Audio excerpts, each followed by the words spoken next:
মুখ্যমন্ত্রীর তাহলে এত ভয় কিসের? 90,000-এর অধিক নাম বাদ এসআইআর খসড়া তালিকায়। নর্থ কলকাতা শুনে হাঁপিয়ে যাচ্ছেন নাকি? সাউথ কলকাতাটাও শুনে যান। 2,16,000। ইয়েস, রাজ্যে 58 লাখ নাম্বারটা কি খুব ভুল, খুব ভুয়ো?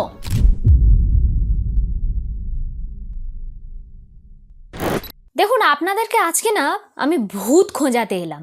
আর এ কিন্তু যে সে ভূত নয়, এ হচ্ছে একদম স্বয়ং ভবানীপুরের ভূত। হ্যাঁ, একদিন আগে অবশ্য আপনারা মাননীয় মুখ্যমন্ত্রীকে শুনছিলেন যে তিনি নেতাজি ইন্ডোর স্টেডিয়ামে গিয়ে অনেক কথাই বললেন, এই করা যাবে না, সেই করা যাবে না, সমস্ত বিরোধী দলের কথা কাজ হচ্ছে। তারপর তিনি মিটিংও করলেন বিএলএদেরকে নিয়ে। যাই হোক, সেসব তো এক পাশে, কিন্তু একটু পরিসংখ্যানটা যদি দেখি, পরিসংখ্যানটা না সম্পূর্ণ উল্টো কথা বলছে। দেখুন, ভবানীপুরে টোটাল 8টা ওয়ার্ড, 63, তারপর 70, 71, 72, 73, 74, তারপর গিয়ে 78। কিন্তু বিষয়টা হচ্ছে এইখানেই কিন্তু গিজগিজ করছে যাকে একদম বলে ভুতুড়ে ভোটার। কেন বলছি? কারণ আছে।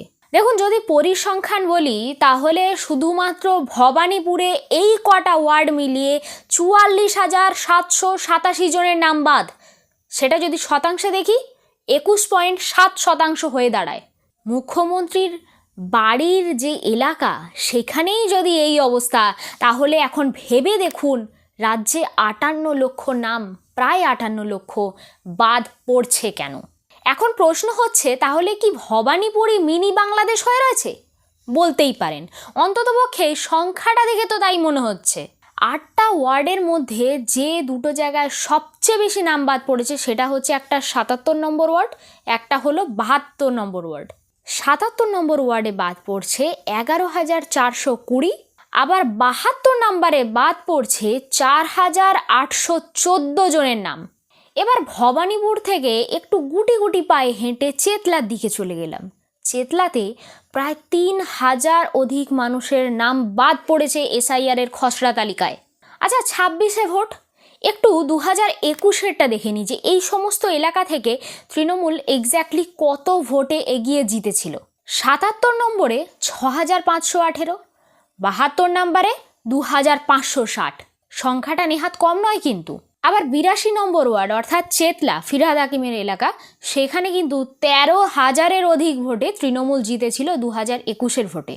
কিন্তু এইবারের এসআইআরে এত নাম বাদ যাওয়ার পর 2026-এর ভোট কিন্তু খুব গুরুত্বপূর্ণ হতে চলেছে এইটা দেখার যে সত্যি কি ভুতুড়ে ভোটার, সত্যি ভুতুড়ের ভোটারের ভোটেই কি তৃণমূল এত এগিয়েছিল?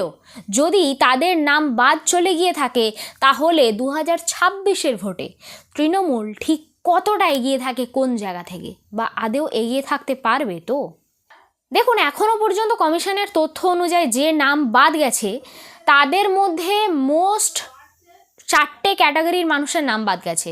এক হচ্ছে মৃত, সেকেন্ড হচ্ছে স্থানান্তরিত, থার্ড হচ্ছে ডুপ্লিকেট বা দ্বৈত, যাদের দু জায়গায় নাম রয়েছে বা এরকম কোনো গণ্ডগোল রয়েছে, আর ফোর্থ হচ্ছে অ্যাবসেন্ট, অর্থাৎ যারা হচ্ছে সম্পূর্ণ নিখোঁজ, তাদেরকে খুঁজেই পাওয়া যাচ্ছে না।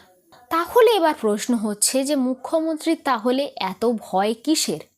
তিনি বারবার এতবার করে হাইলাইট করছেন কেন? কোনো দরকার কি রয়েছে?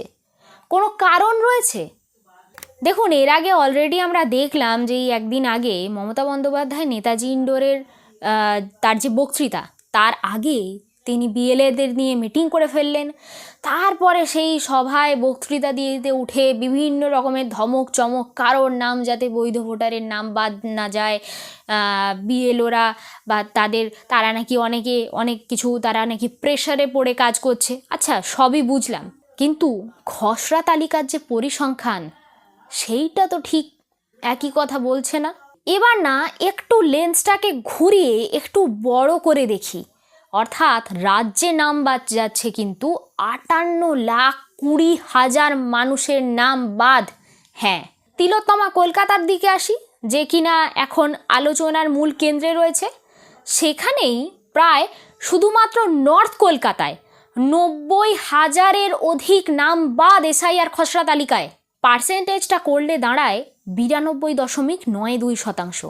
এটা কিন্তু নেহাতি নট জাস্ট আ নাম্বার, এটা কিন্তু বিশাল বড় একটা এফেক্ট ফেলতে পারে 2026-এর ইলেকশনে।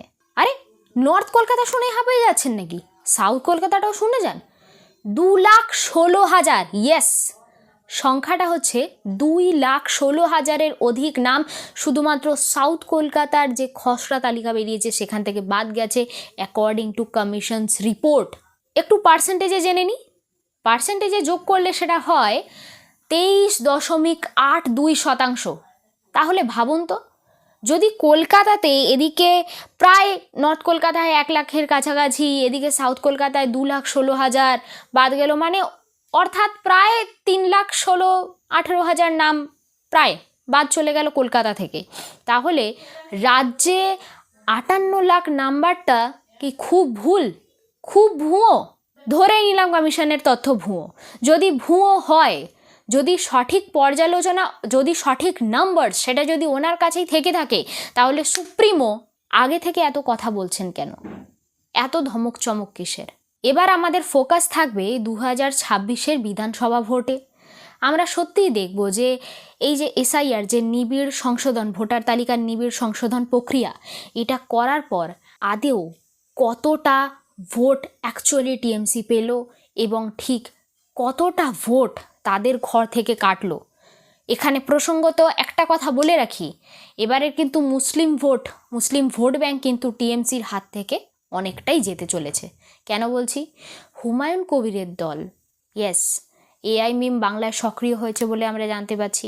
হুমায়ুন কবিরের নতুন দল এসছে, তাই খুব সাবধানে। আর সর্বোপরি আপনার এলাকায় কি হচ্ছে না হচ্ছে, আপনার এলাকার ডেভেলপমেন্ট কতটুকু হচ্ছে, বা আপনাদের ক্ষেত্রে কোন সুবিধা অসুবিধা, এটা মনে রাখবেন। আপনি কিন্তু আপনার এলাকায় অ্যাকচুয়ালি কোন কাজটা হচ্ছে এবং কোন কাজটা হচ্ছে না সেটা সার্বিকভাবে বিচার করে, রাজ্যের প্রত্যেকটা সমস্যার কথা সার্বিকভাবে বিচার করে সঠিকভাবে নিজের ভোটাধিকার প্রয়োগ করুন। ভালো থাকবেন, সুস্থ থাকবেন। পরবর্তী ভিডিও নিয়ে চলে আসবো খুব তাড়াতাড়ি। দেখতে থাকুন বেঙ্গল লিবার্টি, স্বাধীন, কাঁচিহীন গেরিলা সাংবাদিকতা। নমস্কার।